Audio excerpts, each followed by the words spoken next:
He's the shove-it man, oh he's the shove-it man. He's gonna shove it, yeah, he's gonna shove it, man. Welcome back everyone to the least watched series on YouTube. It's Total Non-Stop Impact. It's March the 31st, 2004, and it's the big show tonight. We start off with a tag tournament match between the Naturals and the reunited Triple X, Christopher Daniels and Low Ki. It's all the reformed Triple X in the early going. They destroyed the inexperienced Naturals with tag team moves. TNA are really trying to help get this new version of Low Ki over. He doesn't really fly that much anymore, but he brawls like a vicious pit bull instead.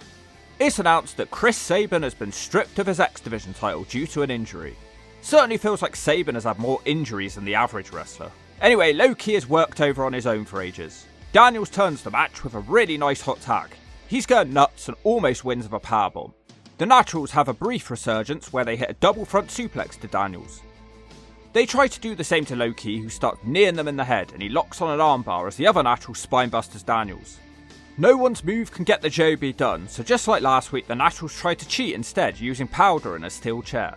This time, it doesn't work for them though, and Triple X win with a move which would later become a well-known tag team finisher down the road. In the back is Kid Cash and his big brother, the future Lance Archer. Cash was left abandoned alone in the tag team tournament last week, so he decided to bring in his brother as backup, and he will have the name Dallas. Like lots of other big men in their early days, he refuses to do any talking. After winning their first tag team match, it's time for another tournament match. They take on Slash and Sin, who have also just returned to TNA after a long layoff. Slash and Sin have the early advantage as the crowd chant evil. It's been a while since we've heard that in the Asylum. It's all going well until Slash ends up on the ring apron where Dallas big boots him. Cash hits a flying clothesline for a 2. He also double springs. I think Wolfie was meant to catch him with a spinebuster or a side slam, but it looks more like Cash hits a DDT. Tags are made and the future Kazani looks outmatched by the big man. The match breaks down with Cash hitting a kick to Kazani and a springboard senton leg drop. Wolfie gets rid of Cash with the whirlybird. Sin and Dallas go back to fighting and Sin tries to get the crowd going, but they don't really seem to be behind him yet. It doesn't help him as Cash hits him with a pipe, so Dallas can hit a big slam for the 3. Decent build to Big Dallas so far. He's getting wins without us really knowing that much about him, so the intrigue continues. Now we get the highlights from Mexico of a Wild Slapnuts appears. Double J, Jeff Jarrett. Even in Mexico, Slappy still wins. He cuts a promo from a Gold's Gym, running down the guys in the Fatal 4-Way match tonight. AJ, Abyss, Truth and Raven, with the winner facing Chris Harris to then go on to face Jarrett and challenge for the Slapnuts belt. He calls them all inexperienced at his level. Nwa Tna brings out Chris Harris and James Storm. Storm has just returned from a suspension without pay whilst he was injured, because TNA are dicks apparently, and bragged about how they suspended this injured man. Slapnuts instantly goes after Storm with a guitar on the ramp. Harris and Slapnuts brawl. Harris fights off the stroke and hits the catatonic. He isn't done though and grabs Jeff's guitar. Strangely, Raven stops him and hits the Raisin effect. AJ Styles flies into the ring, clotheslining Raven and Slappy. Raven and Styles leave, which allows Jarrett to also smash out Harris with a guitar. Do you know what doesn't make sense? TNA are just coming off a 3-month storyline where Jarrett is signing people up to join his army, and they've all just completely forgotten about that storyline. Don't get me wrong, I'm entirely grateful that it's not happening anymore, but it doesn't make sense. The alpha male Monty Brown has an interview. He refuses to call it the ring as it's his hunting ground. Tonight Monty Brown is hunting Sabu. He says he's also going to pounce the interviewer's old mum. He thinks Sabu was a goat eating hay or something. Hilarious promo. Funny what a difference a few weeks can make. That match is up next, Sabu versus the Alpha Male. It actually goes a bit different to how I would imagine, with Sabu dominant in the early going with springboards. Monty eventually powers out of a submission with the electric chair drop. Sabu tries another dive which is caught and Brown power slams him. Sabu has another flurry of offense now where he slingshots himself out of the ring into a head scissors. Sabu starts going nuts and throwing chairs around. The ref doesn't care, I guess because it's a Sabu match. Brown hits a diving chair shot, but he spends way too long gorming out and he's thrown into the crowd barrier. Sabu tries to set up Monty Brown on the table, which instantly collapses, but Sabu just says screw it and leg drops him on the broken table. The ref tries to count Brown out, but only makes it to 3. Back in the ring, Sabu screws up a triple jump, but he's smacked out of the ring anyway. Brown throws Sabu into the crowd as Blue Girls desperately scatter trying to get out of the way. The fight heads up into the upper levels of the Asylum where Sabu smashes a chair over Brown's head, but surprisingly nobody takes a big fall here, but both men are looking pretty wasted. Sabu tries to do something climbing the dancer's cage, but he can't make it and he just hits a random dive off the stage instead. The ref just decides to throw the match out as a no contest. They don't care and they just continue fighting until Black Shirt Burks break it up. Brown has snapped and won't stop attacking security guards. A really fun segment. In the back somewhere, the gifted cab drivers are still getting booked, despite losing all of their matches. Apparently, they're in a fatal 4-way match tonight with a chance to become the #1 contenders for the tag belts. Scott Hudson takes great joy in telling the cabbie that he has not won a match in ages. He is now 0-17. The gifted Glenn Gilberti, how is he gifted, just can't believe this stat. Why? We all can. He's a jobber. Gilberti says tonight Young better not let him down as his back is getting tired from carrying the cabbie. Mine would too from carrying that lump around. The new franchise are still here. They haven't broken up because somebody bloody hates me. Douglas brags that he's been teaching these kids how to be as great as he is. Not that great then. The Fatal 4-Way Tag match is next. It's the Don't Look at My Diamond crew. Talking of the cabbie's losing streak, when did Siaki last win a match? The second team will be the gifted cab drivers. The third team are the new franchise. And finally we have D'Lo Brown and Apollo, who TNA just don't seem to have anything for, so they've just thrown them together. I honestly have no idea who's winning this one. My prediction is the new franchise because that would be the most annoying choice. D'Lo Brown starts out shaking his bobblehead in Douglas's face. D'Lo has mostly been wrestling in Japan at this time. D'Lo kicks Douglas in the head and does a double hip toss with Apollo into a splash leg drop combination. Shane Douglas comes back with a front suplex and he botches a neck snapper. Apollo throws him across the ring as Michael Shane comes in. Apollo spears him, but Diamond has already made a blind tag. Diamond snap slams Shane and tags Siaki, who hits a net breaker for a 2. He turns his attention to Douglas on the ring apron and tells him, "Shut up or I'll smack you one," but that must have gone to his head as he throws himself into the ring pole straight after. That allows Michael Shane to start working on his arm and shoulder. That doesn't last long though as Siaki hits a pop-up Samoan drop, which I am okay with. The gifted one has the tag from Shane. He grabs Siaki's eyelash and tags the cabbie. Siaki instantly super kicks the cabbie. Young comes back with a Hurricanrana. For some reason he tags D'Lo Brown and everybody looks confused. Gifted Glenn is livid as D'Lo hits a sky high on Michael Shane.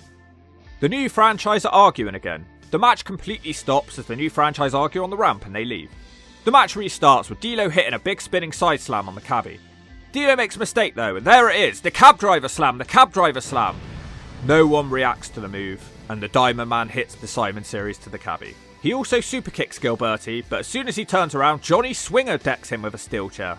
The match continues. Apollo hits a TKO on the cabbie, and for some reason, Brown and Apollo are now the #1 contenders for the tag team titles. NWA Impact brings you the Smack of the Week, sponsored by All New Blonde for Men.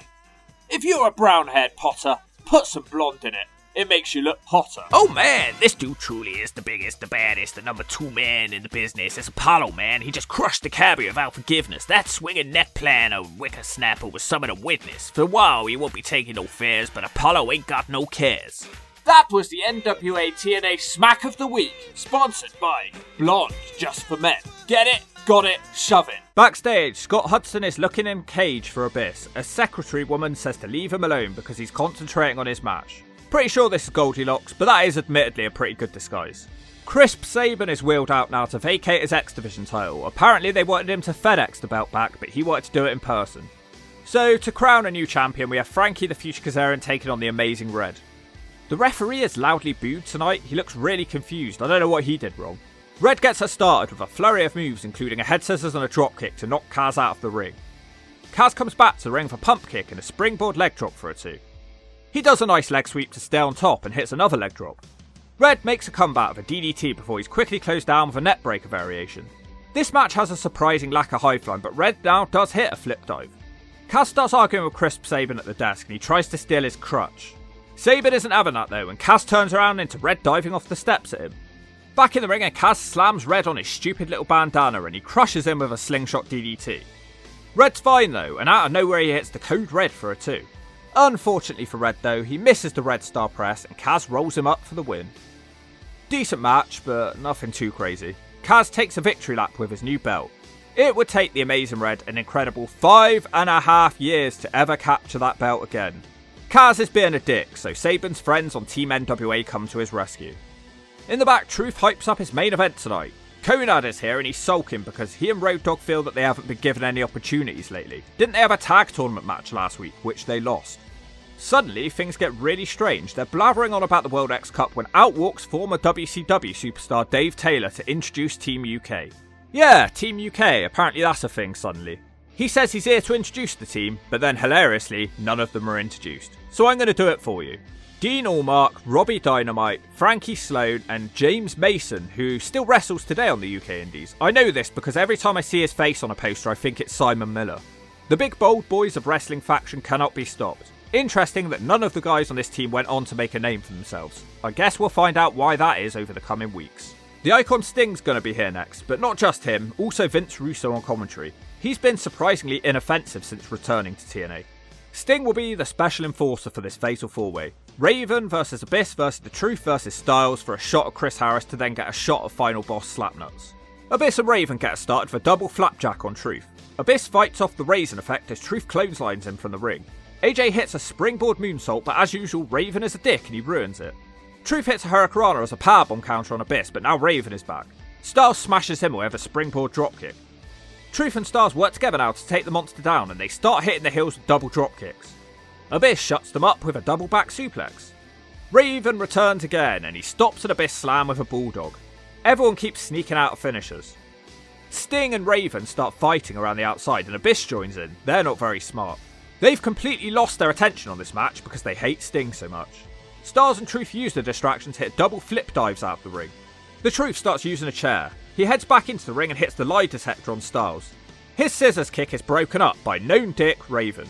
Raven takes them both out with the bulldog clothesline combination. What a strange match this is. I really wouldn't have a huge problem with any of these guys winning the match. Styles gives Raven a chair drop toe hold. The Truth gets rid of Styles with a scissors kick onto the chair with the pin being broken up again.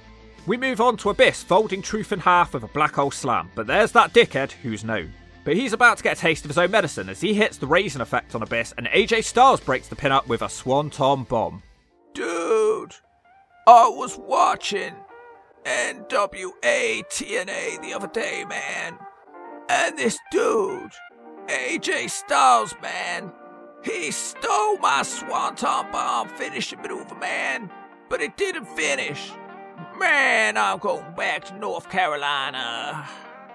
And I'm going to tell my stoner friend Shannon all about you, AJ Styles, man. AJ has it won with a Styles clash on Raven, but then Slapnuts decides to get involved and break the pin up. Gee, great job Sting. It was really worth having you here. Jarrett throws a white towel into the ring which distracts Styles. He thinks Russo did it. Raven kicks him in the nutsack and wins with the Raisin effect. Man, what a horrible finish. Russo looks like he's going to cry. I know how he feels. Raven advances to face Chris Harris next week, plus it's going to be the return of the World X Cup, which at this point I have zero interest in watching. I'm still going to do it though. Lots of wrestling on this show, it didn't really feel like a Vince Russo episode. Maybe he's turning over a new leaf, and if you don't agree with that, I'll give you nothing but grief.